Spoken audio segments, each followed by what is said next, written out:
এমবাপ্পেকে নাচিয়ে বিশ্বকাপ থেকে বিদায় করলেন লামিন ইয়ামাল। ১৯ বছরের তরুণের কাছেই টানা ৩ দেখায় লজ্জার পরাজয় কিলিয়ান এমবাপ্পের। ফ্রান্সকে ২-০ গোলে পরাজিত করে ফাইনালে লুইস দে লা ফুয়েন্তের দল।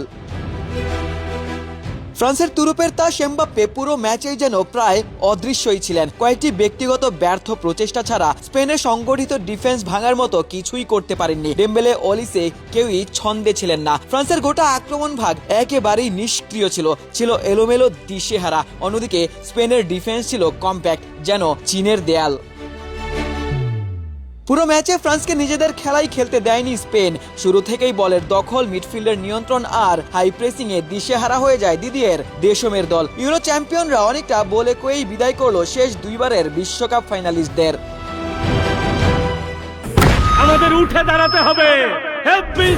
স্পিড সকল অন্যায়ের বিরুদ্ধে রুখে দাঁড়ানোর এনার্জি পার্টনার। প্রথমার্ধে লামিন ইয়ামালের বুদ্ধিদীপ্ত পজিশনে লুকাস ডিরে ইয়ামালকে কিক মারতে বাধ্য হয়েছেন। বল ছাড়া ইয়ামালকে আঘাতের জন্য রেফারি সরাসরি পেনাল্টির বাঁশি বাজান। ঠান্ডা মাথায় বল জালে পাঠিয়ে মিকেল ওয়ার্জাবাল স্পেনকে এগিয়ে দেন।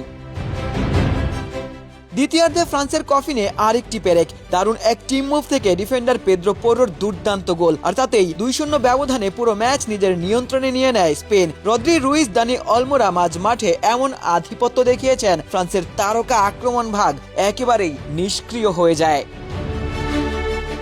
শেষ পর্যন্ত ২-০ গোলের জয়ে স্পেন প্রমাণ করলো শুধু শক্তিশালী আক্রমণ নিয়েই ম্যাচ জেতা যায় না, দল হিসেবেই শক্তিশালী হতে হয়। টোটাল টিম এফোর্টেই তারা বিশ্বকাপের ফাইনালে। ইয়ামালদের কাছে ব্যর্থতা মেনেই থার্ড প্লেস খেলবে কিলিয়ান এমবাপ্পেরা। আশিক সারোয়ার, নিউজ 24।